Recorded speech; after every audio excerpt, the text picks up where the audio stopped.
Bien, vamos a orar. Señor, gracias por este momento, que podemos estar juntos, concentrados todos en tu palabra. Ayúdanos a captar al vuelo lo que nos quieras transmitir esta mañana. Que no sea un tiempo perdido, sino que sea un tiempo de crecimiento espiritual de cada uno de nosotros. Que nos llevemos algo, nos llevemos mucho o poco, pero nos llevemos para poder aplicar y para poder crecer en tus caminos. Amén. Bien, voy a preguntaros, ¿cuál es vuestro libro favorito de la Biblia? Hasta que no acertemos con el libro de la predica, no empieza. Así que venga, Job, muy buena, pero no es el de hoy. ¿Juan? ¿Isaías? Uy, se ha acercado alguien por ahí. ¿Esther? ¿Ha dicho alguien? No, pero se acerca. Eclesiastés. Ah, ha dicho Eclesiastés. Ese es mi favorito, pero no es el de hoy. Más. Proverbios, ¿no? Apocalipsis. Ahí está. Para que esté un poco más tumbado. Zacarías, no. Apocalipsis tampoco. Oseas, no. Marcos está en el Viejo Testamento. En el Viejo. Samuel, no. Un poquito antes que Samuel. Reyes, un poco antes. Josué se acerca al palo, al lado. Al lado de Jueces, ¿qué está? Antes de Reyes y después de Jueces. Joel, no. Ruth, muy bien. Premio a la banda derecha. Muy bien. Hoy vamos a hablar de Ruth. Antes de hablar de Ruth, vamos a introducir un tema. Ruth es un libro increíble, no lo digo solo yo, lo dicen todos los grandes autores de la literatura universal, desde Goethe, que es como Cervantes para los alemanes, a Víctor Hugo, que es parecido pero para los franceses. Todos ellos elogian el libro de Ruth, lo ponen muy alto, y hoy vamos a hacer un resumen muy rápido, en 40 minutos, de Ruth. ¿Hay alguien que no se lo haya leído? Podéis ser honestos, ¿eh? No pasa nada, no es nada malo. Es un libro que está ahí, es un libro pequeñito, está ahí metido en la Biblia. Muy bien, gracias por vuestra honestidad. Así, me alegro porque entonces al menos algo nuevo escucharéis. Dice Hechos 16:31, cree en el Señor Jesucristo y serás salvo tú y tu casa. Cree en el Señor Jesucristo y serás salvo tú y tu casa. ¿Es así de fácil la vida de un cristiano? ¿Creer en el Señor Jesucristo y somos salvos y ya está? No, esa es la primera parte. Luego, si crees que es solamente eso, eres un iluso. Porque dice Jesús dice en Lucas, grandes multitudes iban con él y volviéndose les dijo Jesús, si alguno viene a mí y no aborrece a su padre, a su madre y mujer e hijos y hermanos y hermanas y aun también su propia vida, no puede ser mi discípulo. Fuerte, ¿eh? Y hubo un momento en el que unos fariseos, esta historia sale en 3 evangelios, le tientan y le enseñan una moneda del César y le dicen a quién debemos pagar tributo. Y le dice, dad pues al César lo que es del César y a Dios lo que es de Dios. Bueno, me quitó un peso encima. Al menos mi dinero no lo toca a Dios. ¿No? ¿Alguno ha pensado eso leyendo esto? Al menos el dinero está ahí bien guardado en la cuenta. Bueno, dice la Biblia que eso respondió Jesús porque sabía que le estaban probando. Sabía que le estaban intentando pinchar si deberían dejar de pagar impuestos al César y seguir por otra causa. Entonces, ¿qué es de Dios? Si dice Jesús, dad a Dios lo que es de Dios, ¿qué habría que darle a Dios? ¿Qué es de Dios? Todo. Fácil, ¿no? ¿Qué es de Dios? Dice Deuteronomio 10:14, he aquí de Jehová tu Dios son los cielos y los cielos de los cielos, la tierra y todas las cosas que hay en ella. Y si os preocupa el dinero, Ageo 2:8 dice, mía es la plata y mío es el oro, dice Jehová de los ejércitos. Así que todo es todo. Pero si queremos ser un poco específicos, Jesús dice en Mateo 22:37, amarás al Señor tu Dios con todo tu corazón, con toda tu alma y con toda tu mente. ¿El listón está alto o no está alto? Está altísimo. Es un listón altísimo. Pero es que si no es altísimo, no vamos a ningún lado. Si vas a medias con el Señor, te preguntarás unos años más tarde por qué estás estancado, por qué no cambia nada. Porque Dios solo puede transformar o solo puede cambiar con alguien que quiere ser cambiado, entero, no guardándose algo. No, cámbiame esto, hazme una persona, no sé, lo que queráis. Hazme una persona súper estudiosa, con bendición, o hazme una persona amorosa, pero esta otra parte de mi vida no la toques. O mi bolsillo no lo toques. O mi tiempo, oye, los domingos por la mañana, vale, pero el sábado por la mañana no, no me lo toques, ni alguna tarde de la semana. ¿Eso os pasa? Nos reservamos, nos compartimentamos tiempo para el Señor. Dice, amarás con todo tu corazón, alma y con toda tu mente. Es curioso porque normalmente la influencia que nos piden, ¿qué se nos suele pedir? Una parte de nuestra vida. Un político te pide tu voto. Un influencer te pide un follow, ¿no? O una suscripción, un like. Como mucho una suscripción de Twitch. No te cuesta más de 5 euros al mes. ¿Qué más te piden? Ya el trabajo te pide un poco más. 8 horas al día o 10 o 12 horas al día. ¿Tu mujer o tu pareja? Pues te puede pedir aún más. Dependiendo. Es que me dejas mucho sola. No lo digo por ti, Nemi. No. Las hay, no es mi caso. Yo soy un afortunado. Pero puede ser que te estén pidiendo desde diferentes lugares muchas cosas. ¿Cuál es el problema? Que si había una vez... hay estudios que dicen, ¿tienes que beber cuántos litros de agua al día? 2. ¿Cuántas horas hay que hacer ejercicio al día? Pues 1 hora, posiblemente. ¿Hay que dormir? 8. Y hay que trabajar 8. ¿Hay que también comer cuántas veces? Lo ideal 5 veces al día. Entonces me gustaba un meme que sumaba todas las cosas que hay que hacer. Dice, bueno, si el día tuviese 34 horas no habría problema. Podría vivir sano y sostenible. Pues te pueden pedir muchas cosas. Pero el que más te pide es Dios. Dios es el que más te pide.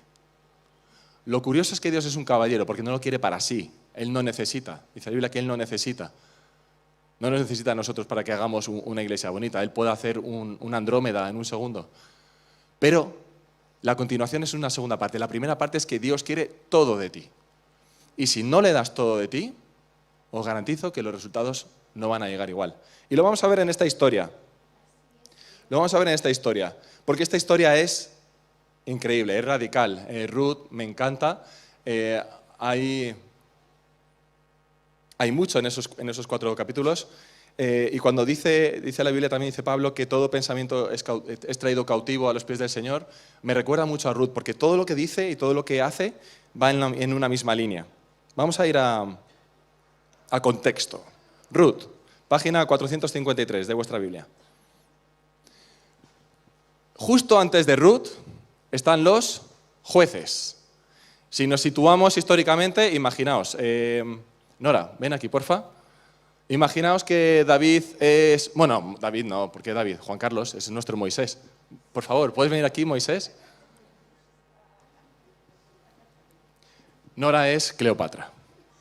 Sabemos que era Ramsés II, pero es que la tenía delante. Entonces, imaginemos que Moisés está con la faraona, ¿vale? Entonces, después de tener sus disputas, están ahí discutiendo, déjame salir, no te dejo, toma ranas, toma, no, que no. Bueno, al final consiguen salir, ¿vale? Entonces viene por aquí, Juan Carlos sale, el faraón se queda ahí, bueno, se medio ahoga, pero bueno, al final sobrevives y te vuelves a palacio. Entonces, Juan Carlos está los 40 años en el desierto, pasando calor, ¿no? Menos mal que la nube le cubre de día, pues si no, no había protector solar. Y entonces se acerca hacia Tierra Prometida. En Tierra Prometida ya hay un monte, es la historia que vamos a leer hoy, en Moab, donde Moisés ve a lo lejos la Tierra Prometida. Pero como él pecó en el desierto, Dios le dice que él no va a pisar la Tierra Prometida y junto a su hermano Aarón van a morir. Mueren en este monte en Moab. La palman. Entonces, curiosamente, nadie sabe dónde está la tumba de Moisés. Es uno de los misterios. Pero entonces viene Josué. Josué. Un joven fuerte, hermoso. ¿Dónde está Kane? Este está mirando por YouTube. Mira. Un tío espectacular, esfuérzate y sé valiente, etc. Vale, entonces él ve la tierra prometida y va a entrar en la tierra prometida. Eso es. Puede volver, gracias. Israel ya está en la tierra prometida. Ese es el momento en el que es la historia de Ruth. Ruth aún no sale. Sale su madre que es... O sea, su madre no. Su suegra que es Noemí. Noemí, que significa dulzura. Bien. ¿Qué es lo que está pasando en este momento? No hay rey aún en Israel. ¿Qué es lo que hay? Jueces. ¿Tenéis algún caso de un juez famoso? No me digáis el juez Dredd. Sansón, Jefrén y una mujer de armas tomar, Débora. Una jueza, vamos, espectacular. Pero Jueces acaba, en los últimos 3 capítulos de Jueces son muy duros. Jueces 19 para mí es de los peores capítulos que hay en la Biblia. Me gustaría que no existiese, porque tiene un pasaje muy duro, muy fuerte. Pero ese pasaje desemboca en una guerra civil. La guerra de nuestra tribu, Benjamín, tiene guerra contra el resto de las tribus de Israel por una atrocidad que hacen con la concubina del levita. Y hay una guerra civil y mueren, bueno, dice la Biblia que un día mueren 10.000, otro día mueren 20.000, otro día 25.000. O sea, es una guerra civil. Una guerra civil es la peor de las guerras, siempre se dice, porque es hermanos contra hermanos. Y este es el contexto en el que se desarrolla la historia de Ruth y Noemí. Jueces acaba en el capítulo 21 diciendo, cada uno hacía lo que bien le parecía. Puede parecer que nos gusta vivir en anarquía. Yo con 18 años me gustaba mucho el anarquismo y, gracias a Dios, maduré. Ahora soy monárquico absoluto. ¿Por qué? Porque Dios es rey de reyes, ¿no? Así que un cristiano, yo entiendo que tiene que ser monárquico, no de Juan Carlos, sino de Jesús. Amén. Mientras votamos, pero yo soy monárquico. Yo en el cielo no quiero votar. No quiero elegir entre Noé, Moisés y Pablo. No sé, se me tiene que hacer difícil. Señor, tú ordena los caminos, que lo sabes mejor. Pero en esta época sí que había una especie de anarquía. Los jueces, en teoría, gobernaban, a veces más ausentes que menos. Hacía falta profetas, por eso Dios usó a Débora como jueza y como profetisa también. Y ella salvó la situación en Jueces 4 y 5, pero luego la situación vuelve a empeorar. Y estamos en un momento de caos. Como hemos dicho, acaba de ocurrir una guerra civil. Por un milagro no se extingue la tribu de Benjamín. Es importante que no se extinga, porque luego de Benjamín vendrá Mardoqueo, vendrá el rey Saúl, y vendrá también Saulo de Tarso. Pero a punto estuvo de extinguirse esa tribu. Después de todo esto, es cuando se desarrolla la historia, ¿vale? ¿Os ubicáis en este caos? Es una situación delicada, pero a la vez en la Biblia, Ruth, en la Biblia hebrea, en el Tanaj, Ruth va justo después de Cantar de los Cantares, que es un libro también muy interesante, que cualquiera diría, si alguien ha compuesto la Biblia no lo habrían haber metido, así que Cantar de los Cantares es un testimonio de por qué Dios estuvo detrás de la composición de la Biblia, porque si lo hubiese hecho un cabeza cuadrada alemán, no lo habría metido seguro, pero Cantar de los Cantares es un libro muy amoroso, un poquito erótico, casi escrito desde el punto de vista de una mujer, no encaja mucho por el contexto cultural, pero es muy interesante. Pues Ruth está justo detrás. Y ahora vamos a ello. Esta es una historia donde no hay guerras civiles, no hay profetisas, no es esto el Señor de los Anillos como hicimos el otro día, es muy sencillo. Es una familia, un padre, una madre que era Noemí, y 2 hijos, que como no hay pan y hay sequía, se van. Ellos vivían en Betlehem, que además significa casa del pan, pero no había pan y se mudan a Moab. ¿Qué es Moab? Moab hemos dicho que es donde murió Moisés, en el monte Nebo, que es donde estaba antes nuestro Moisés. Era además un monte que era sagrado para los moabitas, porque ahí adoraban a su dios, Quemos. Hacían el camino inverso. Igual que Josué llegó a Tierra Santa desde Moab, aquí Noemí y su familia se van desde Belén, de vuelta para atrás, hacia Moab, ¿vale? Es como que estás volviendo de donde nunca quisiste volver ahí, pero estás volviendo por necesidad. ¿Y qué es Moab para un israelita? Pues es bastante duro, porque Moab, hay una parte creo que esto es Deuteronomio, no tengo apuntado, pero donde dice Dios que los moabitas que no tengan los israelitas que no tengan ninguna relación con Moab, que están malditos, que no tengan ningún trato, porque les negaron la ayuda cuando el pueblo israelita pasó por su país, por su región, por Moab. No les ayudaron, no les dieron de comer ni beber, y por eso Dios dijo, no os relacionéis con esto, son un pueblo maldito para vosotros. Además tenían dioses ajenos, luego hay una parte en la que les obligan a blasfemar a Dios, a los israelitas. con un acuerdo, pero eso es otra historia. El caso es que era un pueblo que se llevaba mal con los israelitas. Imaginaos, ¿qué pueblo se lleva mal con el vuestro? Torres con Loeches, ¿no? Se dice siempre. Mejorada con Velilla. España con Francia e Inglaterra. No tenemos manía a nadie, odiamos a los dos por igual. ¿Qué más? En Sudamérica, Perú y Chile. Argentina con todos.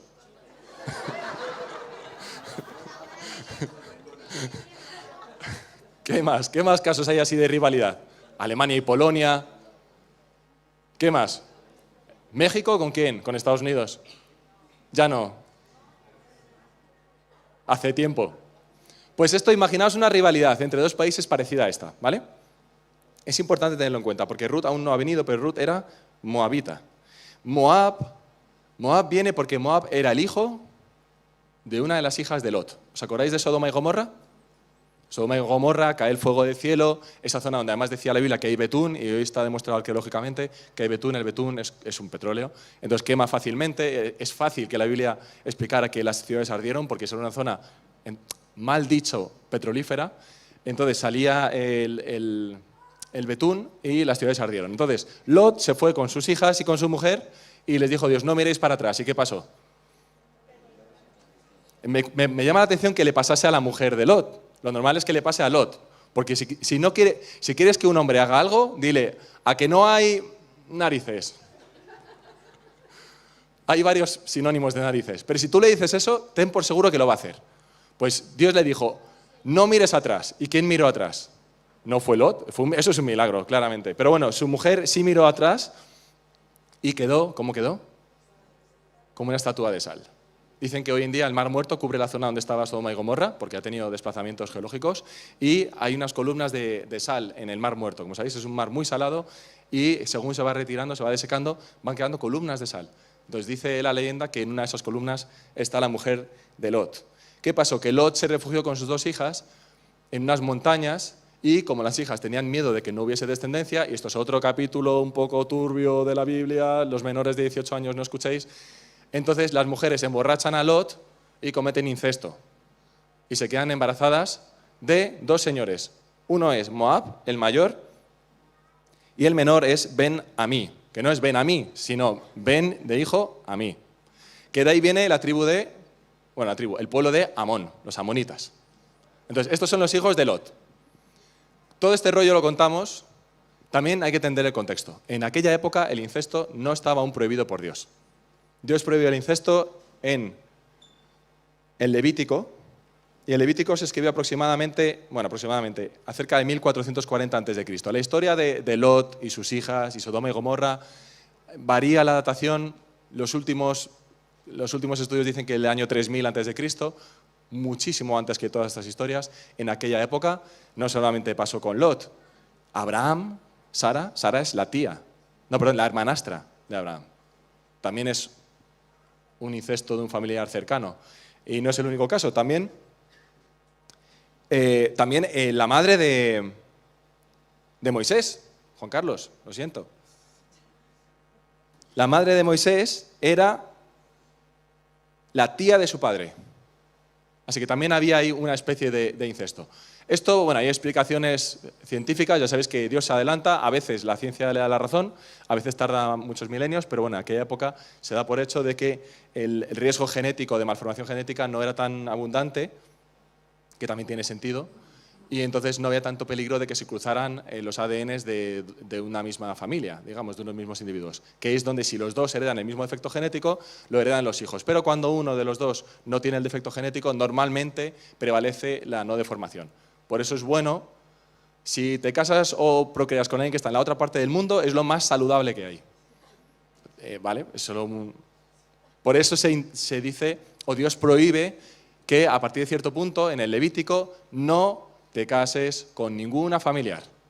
Ni con tu hermana, ni tu tía, ni tu prima. Cuanto más lejano, mejor. ¿Vale? Bien.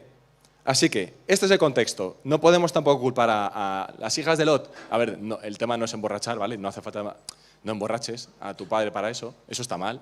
Pero el tema estrictamente de tener descendencia con un familiar, aún no estaba prohibido, se prohibiría más tarde, 40 años más tarde. El caso es que esto es el pueblo de Moab. Claro, para un israelita, Moab, pues más razón todavía para decir, mira, estos son, a veces te ríes de gente, ¿no? O de pueblerinos, dices, es que estos son todos primos hermanos. No es una forma despectiva de hablar. Pues un poco Moab tenía esa fama. Pues mira, surgieron de una relación incestuosa este pueblo. Así que ya veis cómo va. Aún esta familia de Ruth y Noemi van a una tierra de primos hermanos, que además tienen la prohibición de Dios de relacionarse con ellos, para que veáis que es una situación un poco difícil. Pero si pensáis que esto es difícil, no habéis visto nada todavía. Vamos a resumir el capítulo 1. ¿Lo tenéis abierto? Bueno, pues lo curioso es que en el versículo 3 muere Elimelec, el marido de Noemí, queda con 2 hijos que se casaron con 2 mujeres moabitas, la mayor, Orfa y Ruth, pero también murieron sus 2 hijos, Malón y Kelión. Así que quedó una mujer con sus 2 nueras, que ni siquiera eran nueras de sangre, no tenía una responsabilidad real con ella. Por eso Noemí, que tiene un par de narices, no es la única Noemí con un par de narices, le dice a sus hijas, volveos cada una a la casa de su madre, que tenga misericordia como la habéis tenido vosotras con los que murieron conmigo. Ella está agradecida, Noemí, a sus nueras, pero dice, iros a casa. Yo ya estoy sola, casi podrías pensar que está desesperada ya. Bueno, está desesperada porque luego vuelve a su pueblo, dice que llamadme amargura, o sea, está amargada, con razón. Y las besó y le dijeron los 2, no, iremos contigo. Y Noemí insiste, regresad en el 11, regresad. ¿Para qué vais a venir conmigo? Ya no puedo daros más hijos en mi vientre. O sea, no puedo daros a alguien con el que os podáis casar. Vamos a avanzar un poco. Orfa besa a su suegra y se va. Y le dice otra vez Noemí, por tercera vez, tu cuñada ha regresado a su pueblo y a sus dioses, ve tú tras ella. Y fíjate, dice, a su pueblo y a sus dioses. ¿Os acordáis que tenían otro dios? ¿Quemos?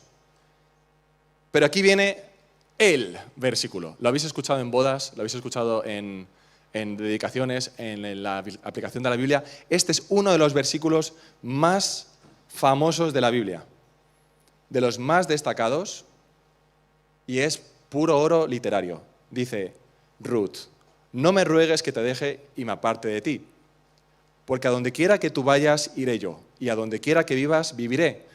Tu pueblo será mi pueblo y tu Dios mi Dios. Donde tú mueras, moriré yo, y allí seré sepultada.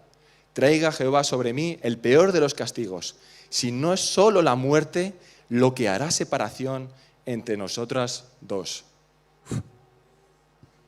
Madre mía. Vaya versículo. ¿Qué hace Noemí? Que era cabezota, ¿no? Al ver que estaba tan resuelta, no insistió. Anduvieron, pues, ellas 2 hasta llegar a Belén. Y bueno, ahí es cuando más adelante, en el 20, es cuando dice Noemí, no me llaméis Noemí, que significa dulzura, llamadme Mara, que significa amargura, porque el Todopoderoso me ha llenado de amargura, un poco como Job, un poco la historia de Job. De hecho, en la Biblia hebrea, en el Tanaj, Ruth está justo detrás de Job. Me fui llena y con las manos vacías me devuelve Jehová. Se fue a emigrar a Moab y volvió con las manos vacías. Se fue sin nada, pero al menos tenía marido e hijos, y se volvió sola. Así regresó Noemí y su nuera Ruth, la moabita. Bien, ¿qué aprendemos de este primer pasaje? Es interesante que en este contexto, Ruth, que era despreciada por los israelitas, ella dice, tu Dios será mi Dios. Ella deja a su Dios, y elige a su nuevo Dios. Cuando hemos dicho antes de que Jesús te dice, amarás al Señor tu Dios con toda tu alma, cuerpo y mente, parece que Ruth se lo toma muy en serio, porque ella, su cuerpo, deja su tierra, pero es que su mente también estaba ya con Dios. Ya había dejado todo, había tenido, podríamos decir, una conversión, como se dice hoy en día. ¿Y eso por qué puede ocurrir? ¿Por qué ella pudo tener ese encuentro con Dios? Esto no lo dice la Biblia y no me gusta hacer estas cosas. Si la Biblia no lo dice, tú no lo digas. Y si la Biblia dice algo, tú dilo. Pero esto es una manía que tenemos a veces de añadir cosas a la Biblia, pero yo me imagino Yo me imagino que Noemí le dio testimonio a Ruth. Ella le explicó la historia, le explicó cómo es Dios, y por eso Ruth cambió y fue con esa finalidad. Entonces, ¿qué palabra destacarías de este versículo, de este pasaje? De Ruth, o sea, de Ruth 1. Sí. Una palabra. Eso es lealtad. Eso es lealtad. Eso es lealtad y lo demás son tonterías. Eso es una lealtad increíble. Dice, y se lo dice a su suegra. Es que no se lo dice a otra persona, imagínate. Solo la muerte hará separación entre nosotras dos. Uf. Esto se dice en una boda y da gracias. Hasta ahí. Pero ¿en qué otro caso le puedes decir a alguien, solo la muerte nos separará? No me insistas, no me ruegues que te deje. Esta palabra es lealtad. Ruth era, en primer lugar, una persona leal. ¿Por qué hemos puesto el contexto de Jueces, de que había una guerra civil, de que era anarquía, de que era una situación complicada? Porque siempre parece que el fin del mundo está cerca. Me gusta mucho leer los sucesivos fines del mundo que se han ido anunciando a lo largo de la historia. Ha habido algunos muy famosos, como el del año 1000, ha habido otros como el del año 2000, ha habido el de 2012 con los mayas, eso lo hemos vivido todos. Pero siempre, cada 2 por 3, se anuncia el fin del mundo. Y bueno, de momento seguimos aquí, ¿no? Pero esta situación era más complicada que la que teníamos hoy en día. Entonces, intentar tener un paralelismo. ¿Qué es la primera cualidad que en un mundo en relativo declive destacamos de Ruth? Su lealtad, ¿vale? ¿Por qué es normal que el mundo vaya en declive? Porque lo hemos dicho al principio. Lo que hemos dicho al principio, que Dios te va a pedir todo para ser su discípulo, significa que el embudo para ser discípulo de Jesús es pequeño. Si el embudo es pequeño, la mayoría social va a estar en el embudo ancho. Y ancho es el camino que lleva a la perdición. Entonces, es normal, no hay que extrañarse, es normal que la tendencia social sea hacia una perdición. Y también es normal que haya discípulos, haya momentos, haya profetas, haya personajes que Dios usa para subir el listón y por ahí otra vez empezar el camino del descenso, ¿vale? Pero siempre vemos esta tendencia. Entonces, en este momento vemos como la situación en Israel es complicada, Dios usa a Noemí y a Ruth y sube el listón. Y la primera característica que usa Dios para subir el listón de Ruth es la lealtad. Esto me llama mucho la atención. Hace poco tuve un debate en el trabajo. Bueno, sabéis que arqueológicamente está demostrado que el ser humano solo se volvió polígamo desde que hubo agricultura, es decir, desde que hubo acumulación de bienes. Antes de la acumulación de bienes, el hombre cavernícola era monógamo, tenía una sola pareja. Pero solamente la acumulación de riqueza, y posiblemente porque garantiza un bienestar de la persona que se acerca, abrió la puerta a la poligamía y también a la esclavitud y servidumbre. Eran personas, tanto si eras concubina como si eras esclavo, eran personas que se acercaban a alguien que atesoraba bienes y le daba una seguridad alimenticia, y a partir de ahí surgió la poligamia, ¿vale? Que también Dios la prohíbe. Dicho de otro modo, ¿cuántas personas conocéis a vuestro alrededor que tengan la misma pareja toda la vida? ¿Muchas o pocas? De todas las que conocéis, ¿qué porcentaje? ¿Qué diríais? 10%. Bien, dame números. Sí, hay que dar números, ¿eh? Sin números no se dice varios, muchos, no. ¿Qué porcentaje? 20%. ¿10? Uy, David, madre mía. Tiene kilómetros, ¿eh? ¿Estás de acuerdo, no? Muy bien, me alegro, los predadores lo tienen claro. Pero fijaos qué importante es la lealtad. Cuando la lealtad, hoy en día, ¿a quién eres leal? ¿Qué es lo que nos venden? A nadie. ¿No tengas lealtad? A ti mismo. Nada más. ¿Cómo contrasta esto con Ruth? ¿Cómo contrasta en el primer capítulo de Ruth, la presentación de Ruth, cómo contrasta que lo primero que destaque es la lealtad absoluta que tenía? ¿Vale? Un primer rasgo que podemos aprender de Ruth. Vamos a Ruth 2. En Ruth 2, vamos a ir rápido también, porque básicamente esto es una historia en 3 actos. Le dice Noemí que tenía un pariente de su marido fallecido, un hombre rico, que se llamaba Booz. Es fácil acordarse de este nombre, ¿no? Porque es como bostezando, voz. Un día Ruth le dijo a Noemí, vete al campo a recoger espigas, en pos de aquel a cuyos ojos hay gracia. Ve, hija mía. Entonces, ella, que tenía un rasgo, Ruth, espectacular, que era muy trabajadora, a pesar de ser moabita, acordaos, los moabitas no eran bien vistos en Israel, ella fue a recoger las espigas que quedaban después de que la gente fuese segando.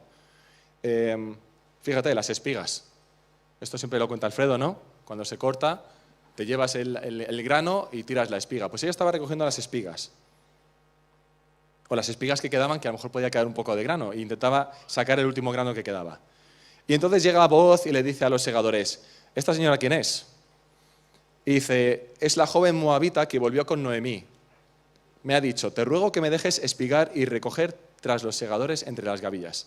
Ha estado trabajando desde la mañana hasta ahora y luego dice hasta la noche, sin descansar ni un solo momento. Un segundo rasgo de Ruth es que era muy trabajadora.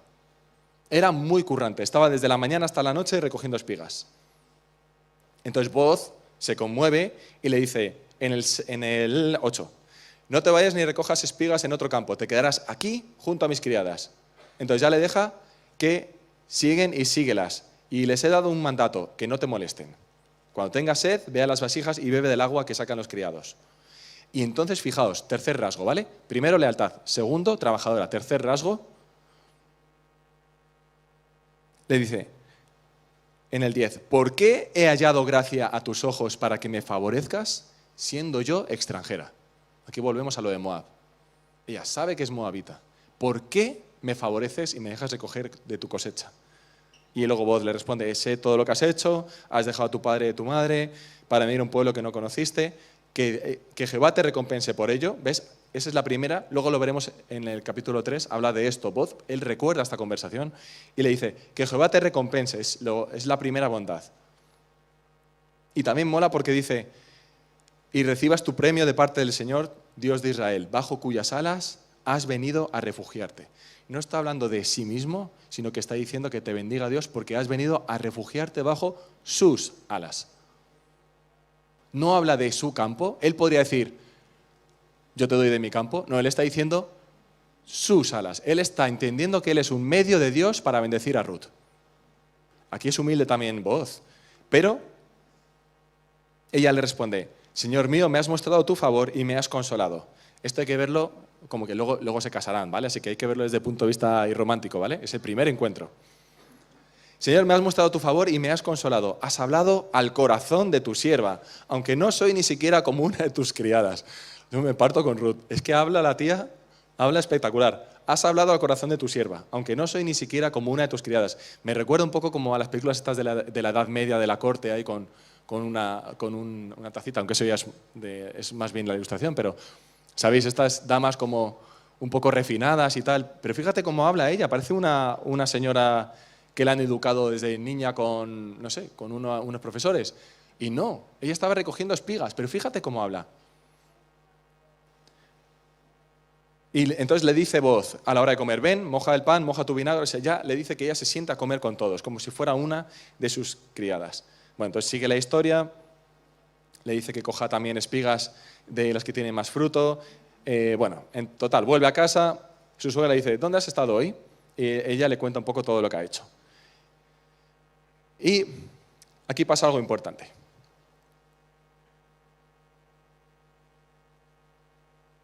Vamos al capítulo 3 de 4 ya. En esas estaban, ¿vale? Estaba Ruth recogiendo espigas del campo de Booz, porque Noemí se lo había dicho. Y un día le dice la suegra, hija mía, ¿no debo buscarte un hogar para que te vaya bien? Qué curioso. La suegra estaba preocupada de que su nuera se vuelva a casar. Y dice ella, ¿no es Booz nuestro pariente? ¿Y has estado con sus criadas? Él dice, esta noche hay una especie de festividad, ¿vale? Es la parva de las cebadas. Se presume que hubo una buena cosecha y ella dice, ponte guapa, ¿no? Esto es un poco como la Cenicienta. Le dice, perfúmate, ponte tu mejor vestido e irás a la era, pero no te presentarás al hombre hasta que él haya acabado de comer y de beber. Cuando se acueste, fíjate en qué lugar se acuesta. Ve, descubre sus pies y acuéstate allí. Él mismo te dirá lo que debas hacer. Entonces Ruth le dice, haré todo lo que me mandes. Fue para allá, Booz se durmió, ella le descubre los pies y se acuesta ahí. Y dice Booz, ¿quién eres? Y ella dice, soy Ruth. Estamos en el versículo 9. Soy Ruth, tu sierva, 3:9. Extiende el borde de tu capa sobre tu sierva, por cuanto eres pariente cercano. Fíjate, esto habla en palabras que cuesta un poco entender, pero hay una cosa muy buena que hizo Dios, espectacular, adelantada a su tiempo, que fue la seguridad social divina. ¿Vale? Luego aquí tenemos la terrenal, pero Dios instauró una seguridad social que era, si tu marido moría, tú te podías casar con su hermano para tener un lugar donde vivir y no estar desamparada. Luego la ley derivó, bueno, la ley además es que era muy cachonda, porque si el hermano se negaba, tú le podías escupir en la cara y darle un zapatazo. Entonces, y esa casa se le llamará la casa descalza, como que es alguien que ha rehusado sus obligaciones legales familiares. O sea, tú tienes obligación de cuidar de la esposa e hijos de tu hermano si éste ha fallecido. Era una muy buena manera en su época de que alguien no quedara de protección de viudas y huérfanas. Vale, hoy en día es mejor porque no hay que casarse con el pariente, pero hay que entenderlo en ese contexto. Era el vínculo más estrecho que se podía hacer. Bien, es que me encanta, lo del escupitajo y el zapatazo es muy visual. Entonces, Booz no tiene esa responsabilidad porque él no es hermano, pero las leyes y las costumbres se ampliaron hacia otros parientes. Aquí no dice qué tipo de pariente era, pero era un pariente. Imagínate que un tío o un primo, posiblemente un tío. Entonces, ella, de algún modo, le está insinuando que puede reclamar su derecho legal a casarse con ella. Porque le está diciendo, y fíjate, en una frase, de verdad que me encanta Ruth. En la primera frase le dice, porque he hallado gracia ante ti, soy una extranjera. Bueno, la primera es la de versículo famoso. Luego le dice esto, luego le dice a Booz, extiende el borde de tu capa sobre tu sierva. Es una manera de demostrar de que él pasa a ser su protectora y va a ser su esposa. Por cuanto eres pariente cercano, le está diciendo, tienes derecho a hacerlo, esto no va a ser malo, tú te puedes casar conmigo porque es tu derecho legal. Y dice Jehová te bendiga, hija mía, dice, tu segunda bondad ha sido mayor que la primera. ¿Sabéis cuál fue la primera? Lo dijimos antes, que ella desde Moab había dejado su Dios y había buscado un nuevo Dios en Israel. Y él lo elogió y lo llamó la primera bondad. Y esta es la segunda bondad. Porque le dice, tu segunda bondad es, no has ido a buscar algún joven pobre o rico.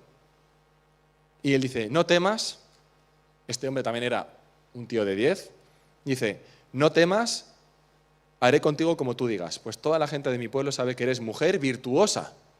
Mujer virtuosa, ¿os acordáis? Cantares estaba antes, Proverbios estaba 3 libros antes, el último capítulo de Proverbios 31 es el de la mujer virtuosa. O sea, la Biblia acerca mucho la mujer virtuosa y Cantares a Ruth. Fíjate Ruth, de armas tomar, aunque sea humilde y sea sencilla, tiene mucha importancia. Dice, pasa aquí la noche y por la mañana, él no se aprovecha de la situación, dice, pasa aquí la noche, cuando sea de día, sal sin que nadie te vea y además le da parte de la cosecha para su suegra. Pero le dice, aunque es cierto que soy pariente cercano, hay un pariente más cercano que yo. Dice, yo podría tener el derecho legal de casarme contigo, pero hay alguien que tiene prioridad sobre mí, porque es más cercano, ¿vale? Esto sería, no sé, sería la madrastra en la Cenicienta. Hay alguien más cercano que puede estropear esta historia. Bueno, se avanza, Ruth se va a casa y le cuenta todo a Noemí, y le dice a Noemí, espérate porque este hombre no va a descansar hasta que concluya el asiento. Y ahora vamos al capítulo 4 y con esto acaba esta historia. Vamos al capítulo 4, ¿vale? Hemos destacado hasta ahora de Ruth, que era leal, era muy trabajadora, era humilde, ¿vale? Y un cuarto que podemos añadir en Ruth 3, que era muy valiente, porque hay que tener un par de narices para irte allí, ya cuando el hombre está dormido, y decirle claramente que se case contigo, le está diciendo. Esto para los que piensan que, bueno, que hasta que... Esta conversación la hemos tenido hace poco. No, es que tienes que esperar a que, claro, si alguien de verdad tiene interés en ti, pues ya te escribirá, te llamará, te añadirá a redes sociales. Tú quédate tranquila, no hagas nada. Pues como por esas, estaríamos esperando a una Ruth a que hiciera algo. No, a veces hay que tener valentía. Y si te interesa, oye, descubre los pies. Haz algo. Que él vea una insinuación, algo, una indirecta. De verdad que no somos tan listos.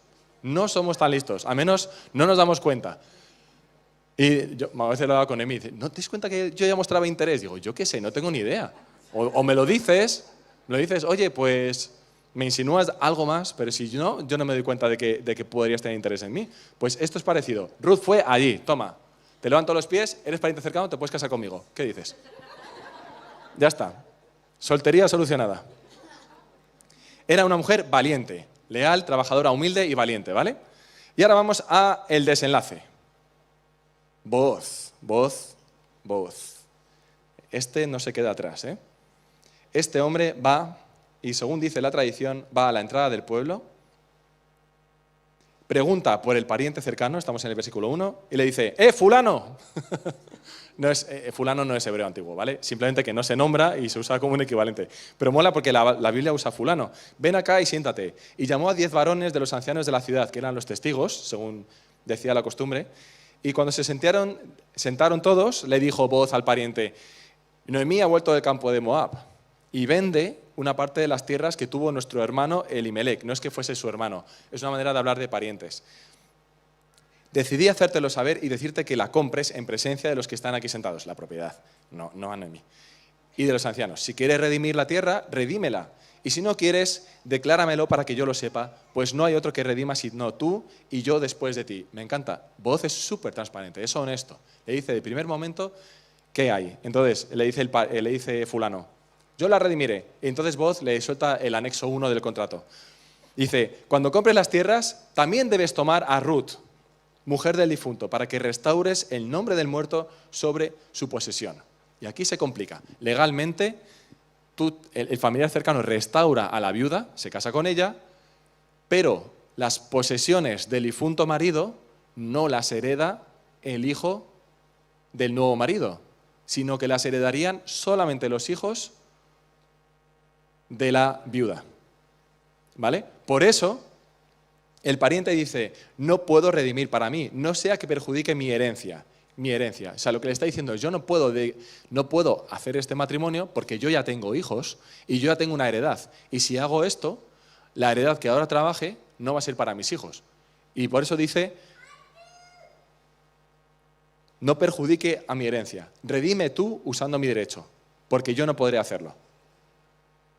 O a lo mejor es que su mujer le decía, como te cases con otra... No lo sé, es una hipótesis. Bueno, dice, esta costumbre existía y esta es la otra parte que me encanta, que tiene que ver con lo del zapatazo y el escupitajo, ¿vale? Esta es un desarrollo, se llamaba matrimonio levítico, creo que era, cuando se tiene que casar el hermano, pero esto ya es un desarrollo posterior. ¿Qué desarrollo posterior? Me encanta, esto es buenísimo.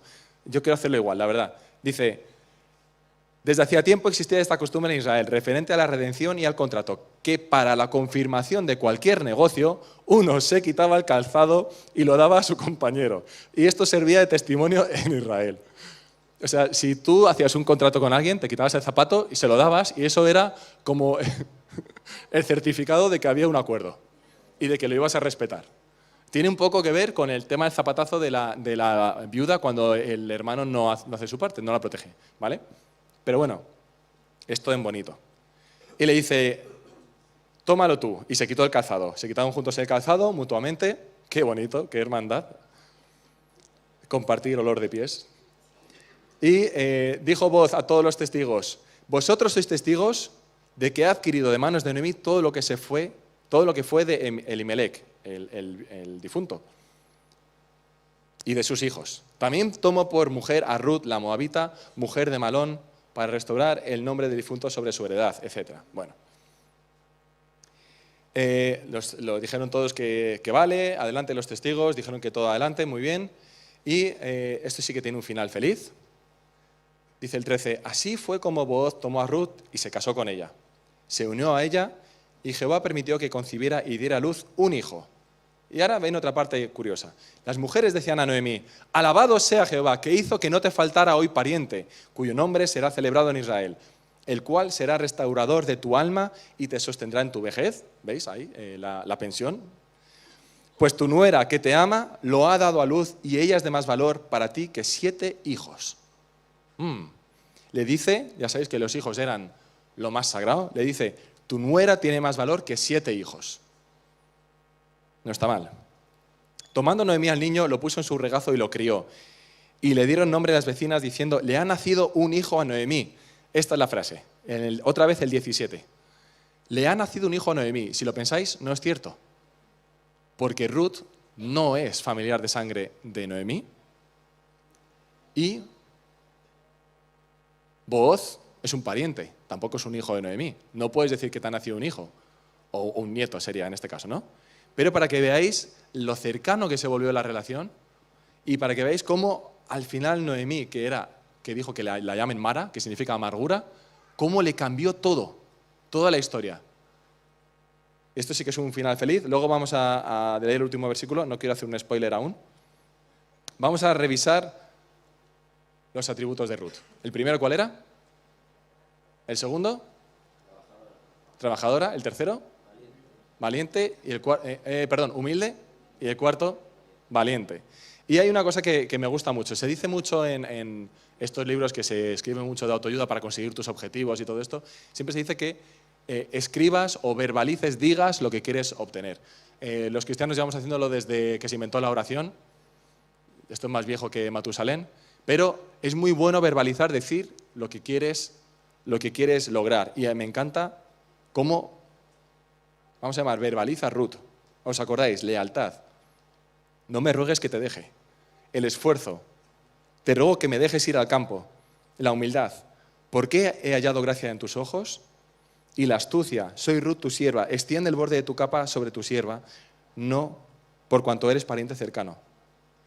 Pocas bromas, con Ruth. 4 frases, dice poco más en todo el libro, pero lo que dice, da en el clavo, Cada vez que Ruth abre la boca, hay que escucharla, porque esta va para premio Nobel. Es impresionante lo bien que explica cada una de sus fases. Entonces es importante que nosotros, cuando tengamos nuestras oraciones con Dios o cuando digamos algo a alguien, tengamos ese momento de realmente no hablar por hablar. Ella, cada frase que usa, tiene un sentido mucho más profundo. Y Booz, poco más se puede decir. La cubre, la protege, la alimenta y finalmente se casa con ella y él también es humilde. También le dice al pariente, tú tienes derecho antes que yo. Y a ella le dice, hija mía, estate tranquila, yo me ocupo de esto al día siguiente, en cuanto amanezca. Esta historia no es un libro muy corto, se lee en un momento. En 15 minutos habéis leído Ruth. Hay escrito sobre ello muchísimos libros. Es una pasada. Como decíamos antes, hasta Goethe o Víctor Hugo escriben acerca de ella. De hecho, Booz es el objeto de la escritura de Víctor Hugo. Y no es para menos, porque Booz, sus padres, ¿sabéis quiénes son? Sus padres son Salmón, así se llama el padre, un cachondo de su padre, Salmón, y la madre es Rahab. Rahab la ramera. ¿Os acordáis de Jericó?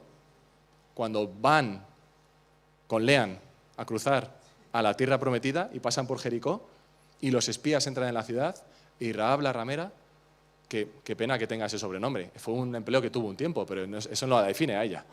Luego ella cambió radicalmente también y reconoció a Dios y le dijo a los espías que ella quería formar parte de ese pueblo elegido. Bendita Rahab, la verdad, porque Rahab fue la madre de Booz. Y ahora os cuento el último spoiler de esta historia. Bueno, no, antes vamos a leer, que me gusta mucho, el poema que le escribió Víctor Hugo a Booz. Víctor Hugo hizo una obra que era no me acuerdo ya, como los personajes más destacados de la humanidad, y él incluye a Booz en su lista de personajes más destacados. Dice, Booz se había acostado. Bueno, es que es muy largo. Espera, voy a destacar solo uno.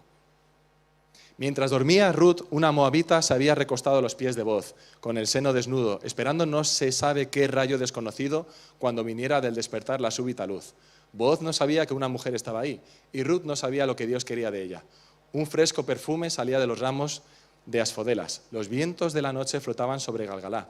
La sombra era nupcial, augusta y solemne. Allí, tal vez, oscuramente los ángeles volaban. A veces se veía pasar en la noche algo azul semejante a un ala. La respiración de Booz durmiendo se mezclaba con el ruido sordo de los arroyos sobre el musgo. Era un mes en que la naturaleza es dulce y hay lirios en la cima de las colinas. Ruth soñaba y Booz dormía. La hierba era negra, los cencerros del ganado palpitaban vagamente. Una inmensa bondad caía del firmamento, era la hora tranquila en que los leones van a beber. Todo reposaba en Ur y en Jerimadet. Los astros esmaltaban el cielo profundo y sombrío.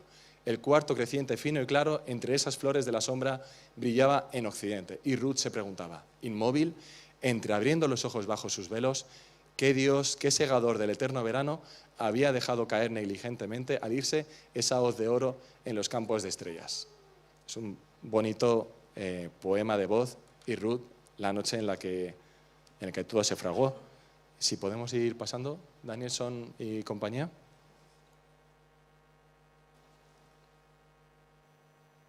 El último pasaje, el último versículo de esta historia, de Ruth 4, bueno, el último no, uno de los últimos, en el 17, dice, le ha nacido un hijo a Noemí, y ahora viene la segunda parte. Le pusieron por nombre Obed. Obed fue el padre de Isaí. Isaí fue el padre de... Sí, señores. Vaya plot twist. Increíble que Dios eligiese a Ruth para dar el rey David a Israel. Era su bisabuela.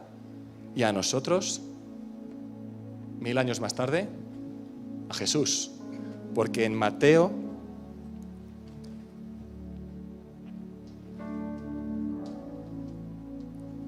la enumera en el listado de los antecesores de Jesús y mencionan específicamente a Booz y a Ruth. Así que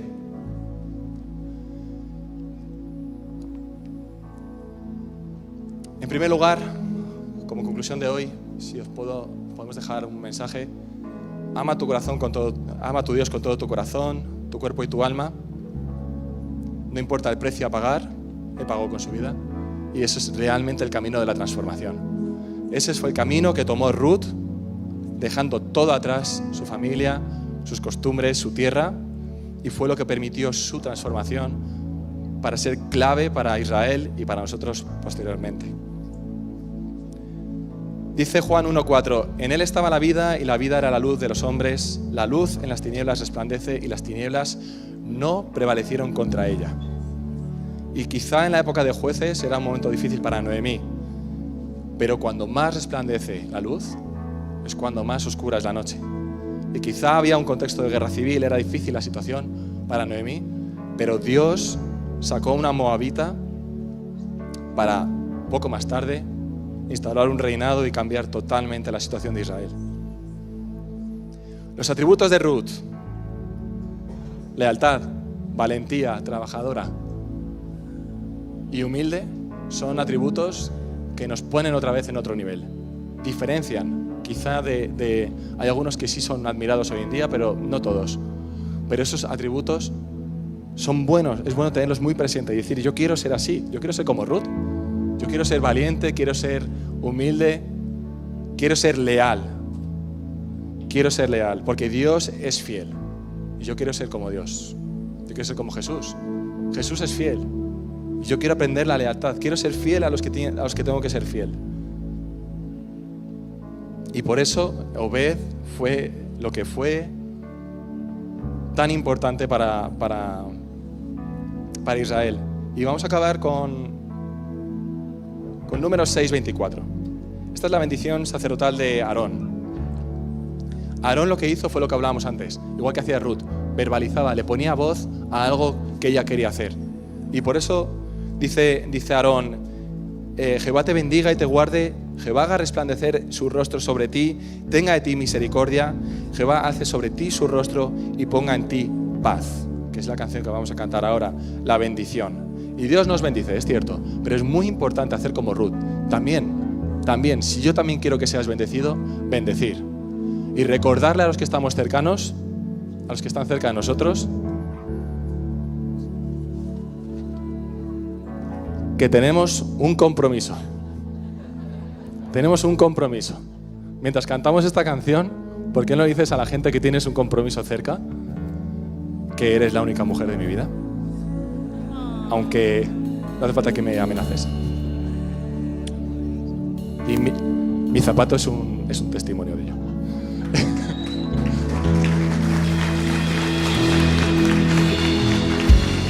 Pero os animo a hacer lo mismo. Pensad este zapato a quién se lo debéis. Y no tiene por qué ser a vuestra pareja. Puede ser otro. He traído muchos zapatos por si surgían muchos. Pero si tenéis a alguien cerca, que tengáis un contrato, que tengáis un compromiso con ellos, Alfredo, la reforma se va a hacer y no te tienes que preocupar. No. Si tenéis a alguien cerca a quien le queráis dar un zapato, dádselo. Vamos a ponernos de pie, a orar, a renovar nuestros compromisos, a ser leales, a ser valientes, a ser humildes, a ser esforzados y acordaros de dar un zapato a quien merezca ese zapato, a quien tenéis que recordarle algo porque tenéis un compromiso con ellos. Y mientras vamos a cantar esta canción, que es lo que nos deseamos mutuamente. Amén.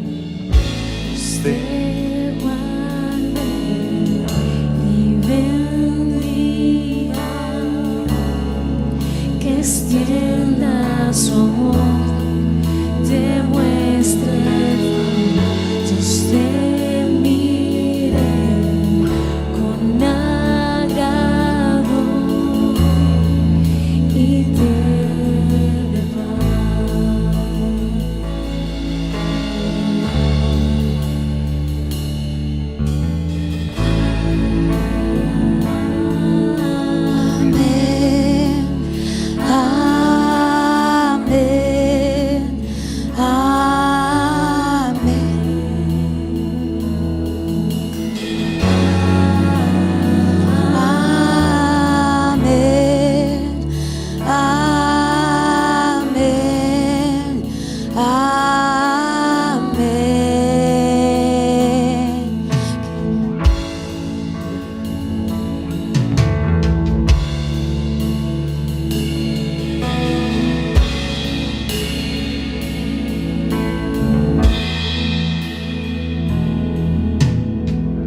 Dios te guarde y bendiga,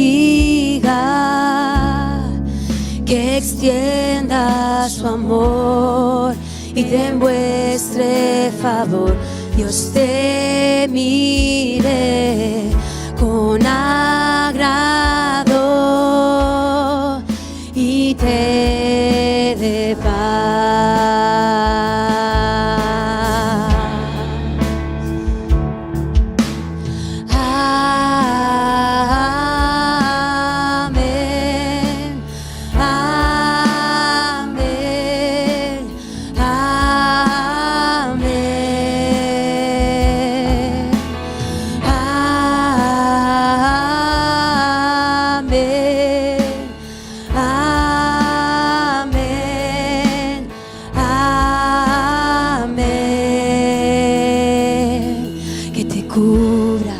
Con su gracia hasta 1000 generaciones, tu familia y tus hijos y los hijos de tus hijos, su presencia te acompañe donde quiera que tú vayas, que te llene, te rodee, va contigo,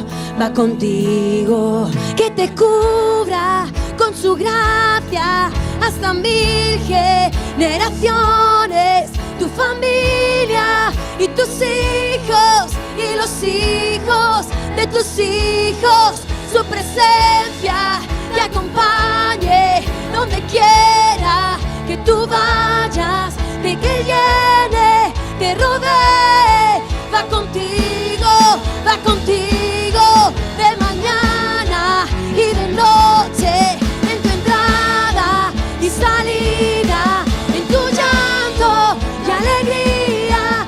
Él te ama, Él te ama, Él te ama, Él te ama, Él te ama, Él te ama, Él te ama, Él te ama.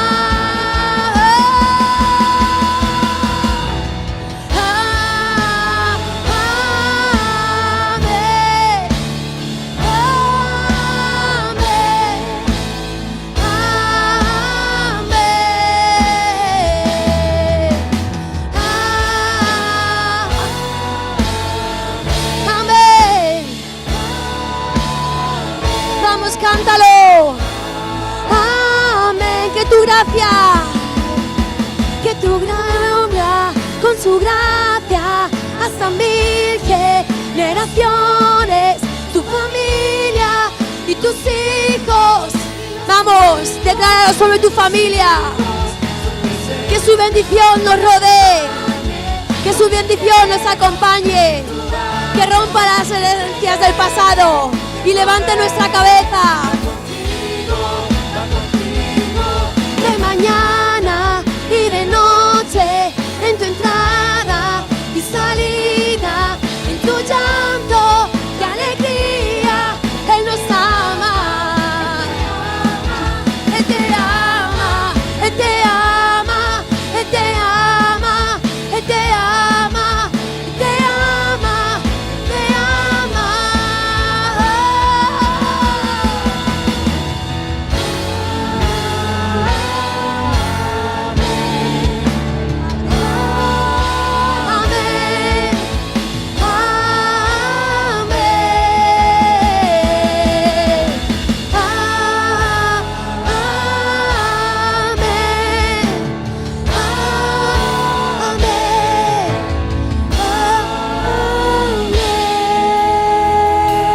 Amén, tiene un precio.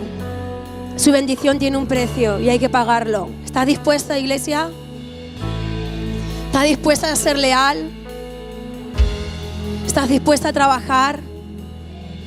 ¿Estás dispuesta a darlo todo? ¡Hay bendición! No tengamos miedo de sudar. No tengamos miedo de humillarnos. Hay bendición. Amén. Amén. Dios os bendiga. Amén.